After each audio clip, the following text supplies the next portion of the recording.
عرب کے اندر سال کے بعد عورتوں کا ایک میلہ لگتا تھا خانہ کعبہ کے پاس، صرف عورتیں اکٹھی ہوتی تھی، میلہ لگا ہوا تھا۔ ایک تورات جاننے والا یہودی عالم بھی آیا ہوا تھا، وہ بیویوں کے مجمع پہ نظر ڈال کے کہنے لگا، بیویوں مرد کا کام تو کوئی نہیں عورتوں کے مجمع میں بات کرنا، لیکن میں تمہیں ایک پیغام دینے لگا ہوں، اللہ کے آخری رسول جو مکے میں پیدا ہونے والے ہیں ان کے آنے کا وقت قریب آ گیا ہے، وہ بی بی بڑی خوش نصیب ہوگی جنہیں ان کی رفاقت ملے گی۔ عورتوں نے جب دیکھا کہ مرد آ گیا عورتوں کے میلے میں تو انہوں نے ڈانٹا جھڑکا، کہا چل اٹھا اپنی کتابیں اور نکل جا۔ حضرت خدیجہ کہتی ہیں باقیوں نے ڈانٹا پر میں نے بات پلے سے باندھ لی، میں نے پلے سے باندھ لی اور میں انتظار کرنے لگی کہ اللہ کرے وہ نصیب میرے ہی ہو، اللہ کرے مقدر میرا ہی کھلے۔ آپ فرماتی میں تسبیح پڑھتی، درود پڑھتی، میں اس زمانے میں جو اللہ کا ذکر جس طرح ہوتا تھا وہ میں شروع کرتی، اور جب فارغ ہوتی تو میں التجا کرتی کہ اللہ میرے نصیبے کھول دے۔ کہتی ہیں آہستہ آہستہ آہستہ آہستہ میں حضور کی تعریف سننے لگی، آہستہ آہستہ تعریف سننے لگی۔ نبی پاک صادق ہیں، امین ہیں، سچے ہیں، دیانتدار ہیں، اس برے اور میلے معاشرے میں بھی وہ سب سے اعلیٰ بھی ہیں اور سب سے اجلے بھی ہیں، وہ سب سے پاکیزہ ہیں۔ میں سننے لگی تعارف، آہستہ آہستہ میں ان کی گرویدہ ہونے لگی۔ ادھر نبی پاک صلی اللہ علیہ وسلم اپنے چچا جناب ابو طالب کے پاس رہتے تھے، قحط آ گیا، حالات بگڑ گئے۔ حضور سید عالم صلی اللہ تعالی علیہ وسلم سے چچا کہنے لگے بیٹے اگر مال تجارت لے کے شام جاؤ تو بڑا نفع کماؤ گے، ہمیں ضرورت بھی ہے، اور اگر ہو سکے تو ختیجہ کا مال لے کے جاؤ۔ نبی پاک نے کہا چچا میں نہیں کہوں گا کسی سے جا کے، میں نہیں کہتا کسی سے جا کے، جو میرے نصیب میں ہوگا میرا رب خود عطا فرمائے گا، میں نہیں کہوں گا۔ مصطفیٰ نے تو نہیں کہا۔ حضرت ختیجہ رضی اللہ تعالیٰ عنہ کہتی ہے میں نے خود اپنی خادمہ کو بھیجا، میں نے کہا جا کے پوچھو تو صحیح کہ میرا مال قبول ہوتا بھی ہے کہ نہیں، پوچھو۔ نبی پاک صلی اللہ علیہ وسلم سے پوچھا، حضرت ختیجہ کی خواہش ہے کہ آپ مال لے کے جائیں، حضور نے قبول کر لیا۔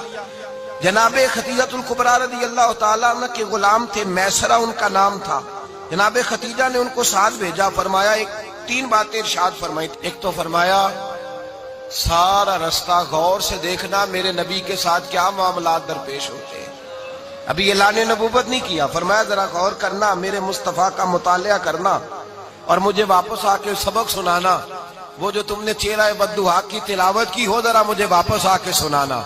جنہ نے دل بر جانی ڈٹھا ہو اکھیاں ہی تک لئیاں، تو ملے ہوں تے ساجن ملیا ہوں ناساں لگ پئیاں، ذرا جا کے نا تلاوت کرنا اور مجھے دکھ۔ اور دوسرا فرمایا تم میرے غلام ہو تو مصطفیٰ کے بھی غلام بن کے رہنا، میں سنتی ہوں کہ کردار کے، افکار کے، نظریات کے، عظمت کے بلند و بالا، وہ جیسے کہیں ویسے کرنا۔ اور تیسری حضرت ختیجہ نے نصیحت فرمائی، فرمایا محمد ابن عبداللہ صلی اللہ علیہ وسلم کی رائے سے اختلاف نہ کرنا، یہ چلتے ہوئے معاہدہ کیا، جو وہ کہہ دے سو کر جانا۔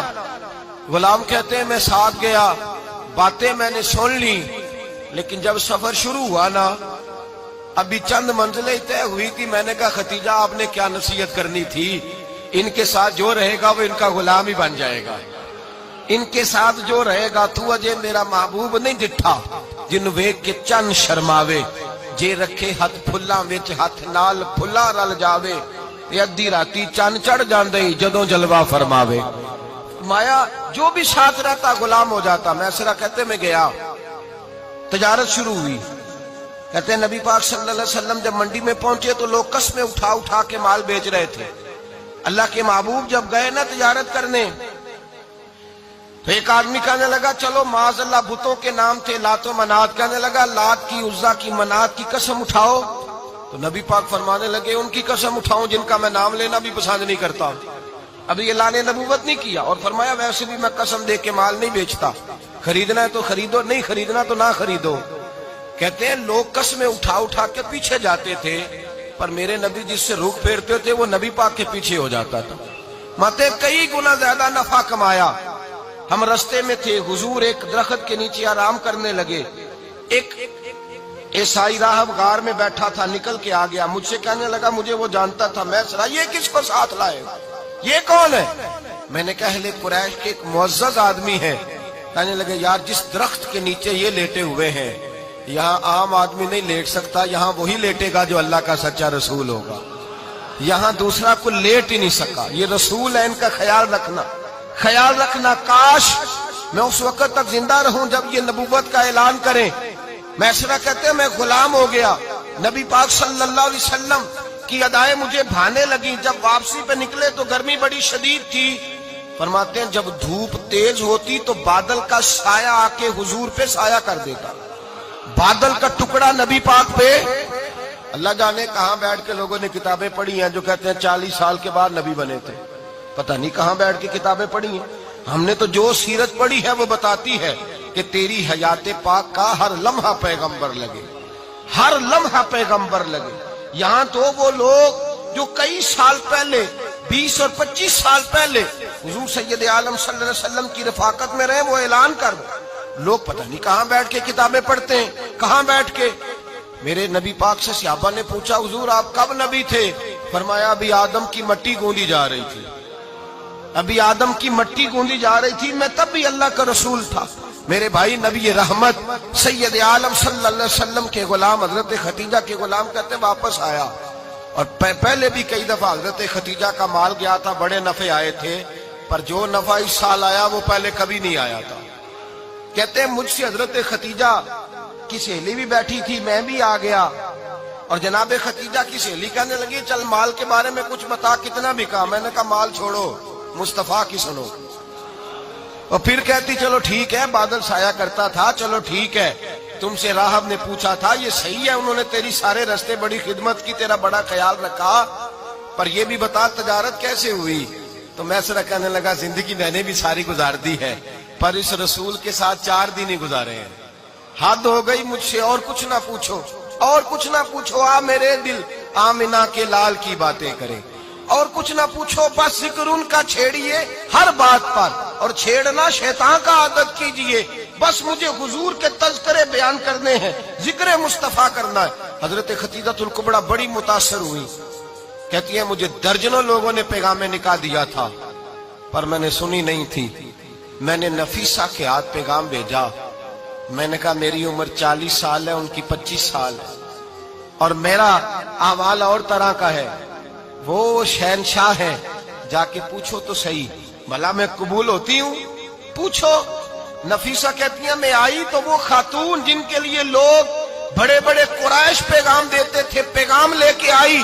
تو رسول پاک نے عجیب رنگ بیان کیا اپنی سیرت کا.